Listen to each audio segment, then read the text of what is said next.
Hi Earth Signs, Taurus, Virgo, and Capricorn. Welcome po sa ating channel. At ito ang inyong Daily Gabay Tarot Reading for November 11, 2023. Please be reminded that this is general reading po, so maaari kayo makarelate o hindi. Just take what resonates. Gamitin ang reading na ito bilang gabay lamang. Balik po kayo dito bukas para sa ating Daily Gabay Tarot Reading. Please like, subscribe, and click bell button for notification para po updated po kayo sa Daily Tarot Reading natin. Para po sa gusto magpa-reading, maaari nyo pong makuha ang link. Nasa description box po ito. Message nyo lang po ako sa Messenger.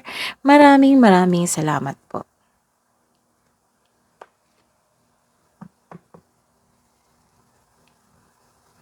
Spirits guys, ano po ang ganap today para po kay Taurus, Virgo, and Capricorn ngayong November 11, 2023?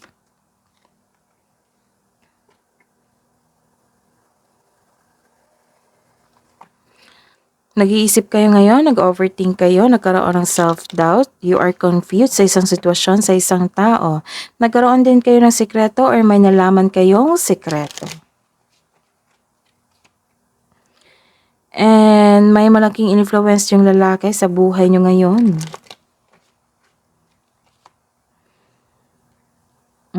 May deception dito.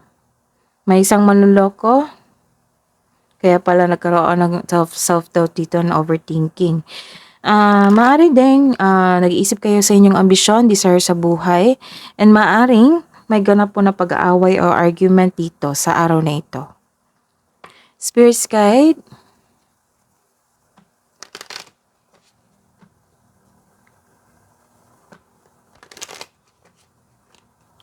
Spirits guys, ano po ang ganap po or message nyo po para kay Taurus, Virgo, and Capricorn sa araw na ito?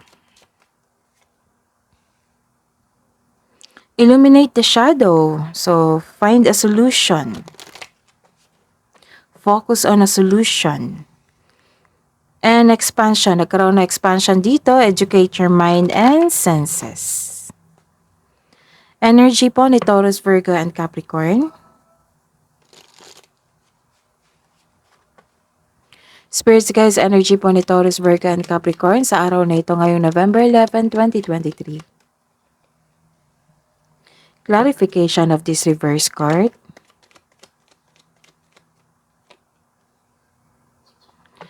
Career and money ni Taurus, Virgo, and Capricorn sa araw na ito ngayong November 11, Spirits guide.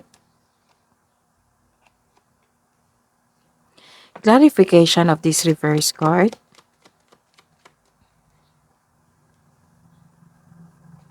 Love and romance, self-love, partnership, and romance ni Taurus, Virgo, and Capricorn, Spirits guide. Clarification of this card.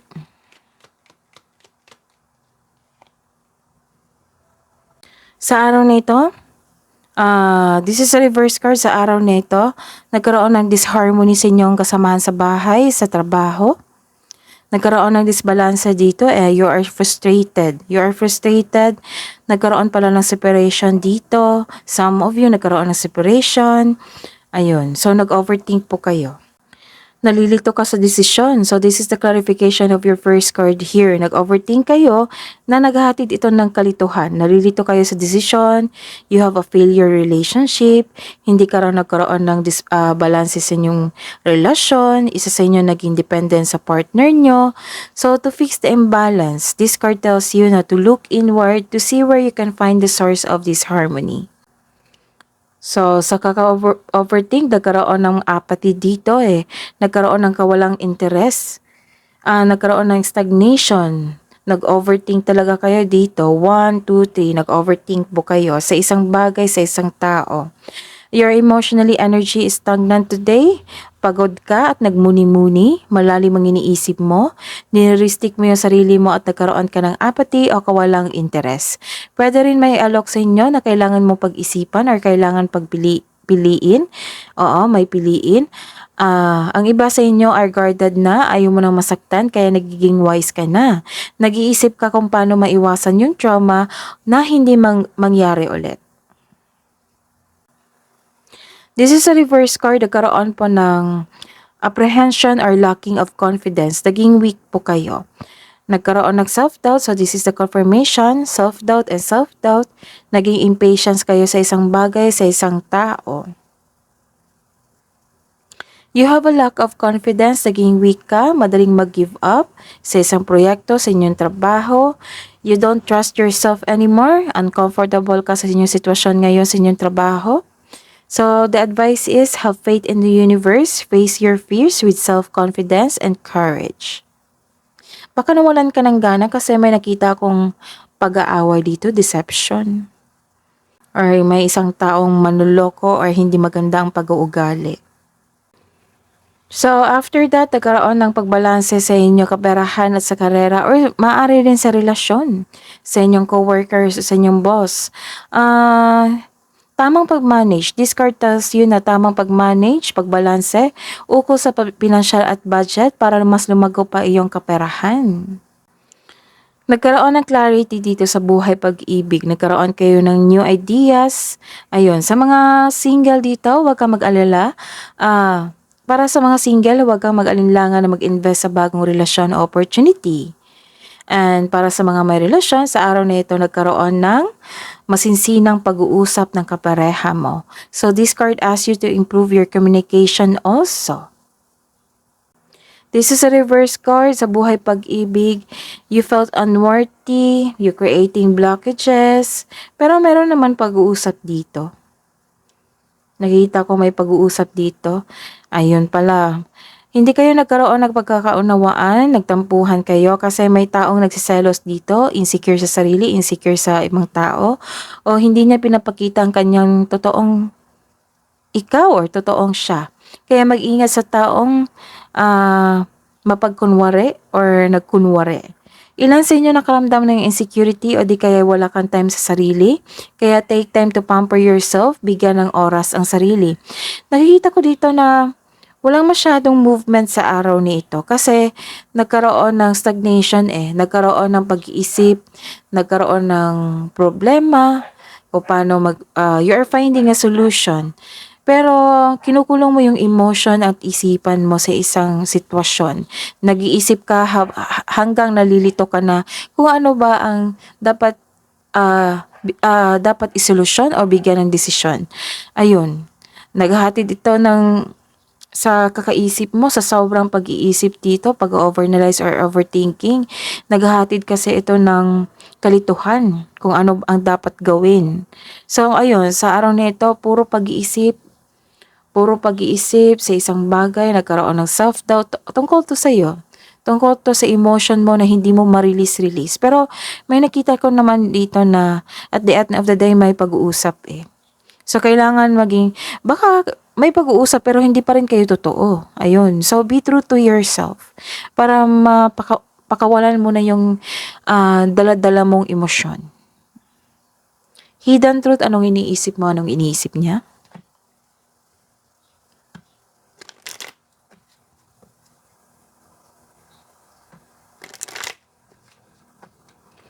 Para po sa mga single na Taurus, Virgo, and Capricorn ngayong November 11, 2023.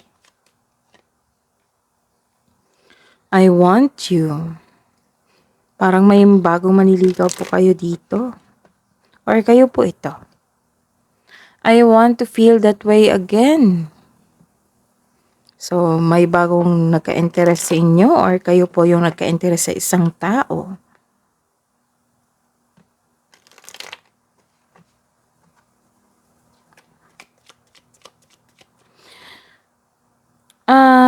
Sa bawat reading ko sa pang-araw-araw, na-observe ko talaga, hindi kayo masyadong nagkaproblema sa kaperahan kasi marunong kayo magbalanse sa inyong kaperahan at sa inyong trabaho. Pero may problema po kayo sa inyong emosyon at sa relasyon sa inyong kapwa. Ayun. Para po sa mga may relasyon na Taurus, Virgo, and Capricorn ngayong November 11, 2023, Hidden Truth po, Spirit Sky. Nag-overthink talaga kayo dito. I can't stop thinking about you.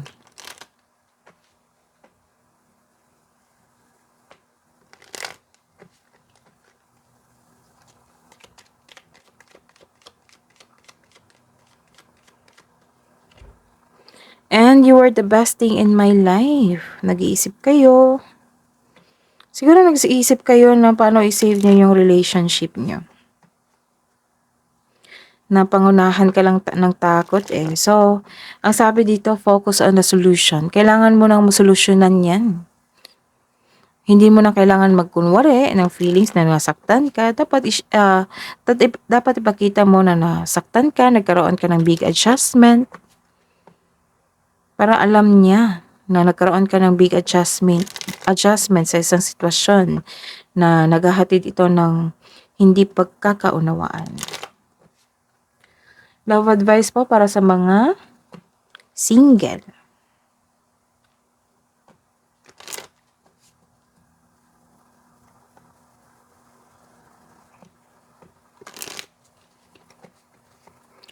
Love advice po para sa mga single na Taurus, Virgo, and Capricorn sa araw na ito ngayong November 11, 2023. Express yourself. Kakasabi ko lang, i-express mo talaga yung self mo. Hindi mo kailangan naman pagkunwari na itago mo yung emotion mo, yung lungkot, yung disappointment. Oo, kailangan mo i-express yan para masolusyonan na. Focus on a solution dito eh. Educate your mind and senses. Turuan mo na pakawalan itong daladala mong bigat na nararamdaman. So, nagkaroon din ng sharing of generosity dito. Generosity. Sharing your resources or you are sharing your blessings po. And, it's okay to change the direction.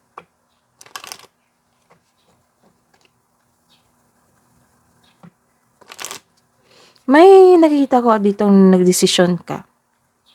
At the end of the day, di ba po, sabi ko kanina na nalito kayo. Nalito kayo kung ano yung desisyon nyo.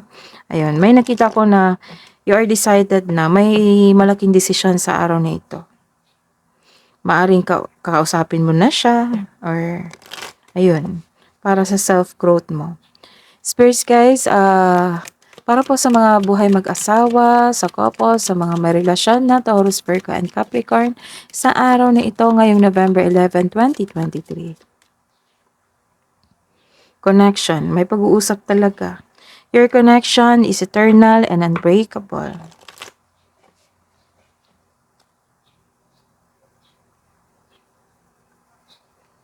Baka ugali nyo na to, Taurus, Virgo, Capricorn, na hindi gaano maka-express ng inyong feelings. Parang ayaw nyo ng gulo. Ayun. Yun yung nakita ko.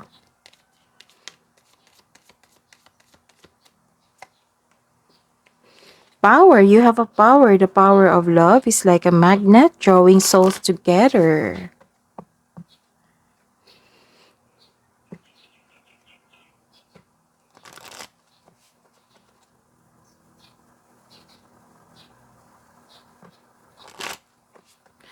Spirits guys, kabuang advice nyo po. Kabuang advice nyo po sa araw na ito ngayong November 11, 2023. Taurus, Virgo, and Capricorn po.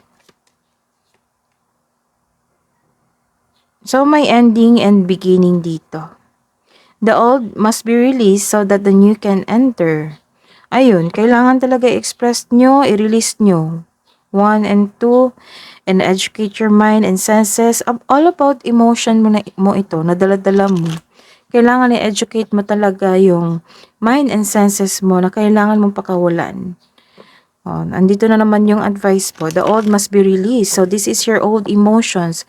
Kailangan mo nang pakawalan yan. Sabihan mo, yung partner mo. Sabihin mo, kasamahan mo sa bahay or yung mga kaalitan mo before. Kailangan mo nang i-release ito. Kailangan alam niya kung ano na ang nangyari, kung ano yung malaking adjustment mo. The old must be released so that the new can enter. The new can enter is the new beginning ito. New beginning or blessings na parating sa inyong buhay.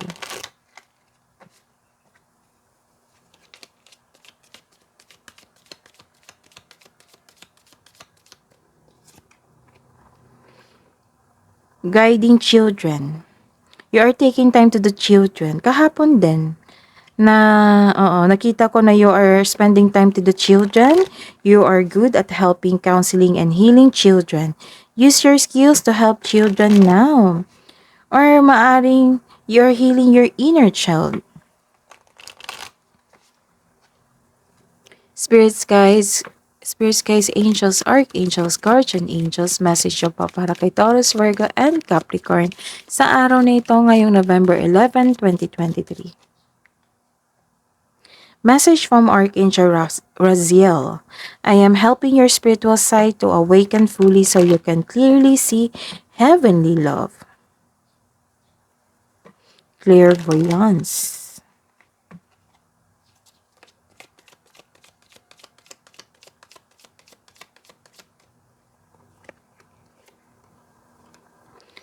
Message from Archangel Raziel sa kanya pa rin. Spiritual understanding. I am bringing you esoteric information and symbols and helping you understand spiritual truths. So, connect to your intuition. Baka may mensahe po ito. Or sa inyong panaginip, baka may mensahe po. But mostly, intuition nito eh. Baka may mensahe sa intuition nyo, kailangan nyo makinig. Para tulungan ka to focus on your solution, to find a solution sa inyong problema para ma-express mo ng tama yung sasabihin mo sa kapwa mo or sa karelasyon mo. That is your reading po, Taurus, Virgo, and Capricorn. Please like, subscribe, and click bell button for notification para po updated po kayo sa daily tarot reading natin. Maraming salamat po.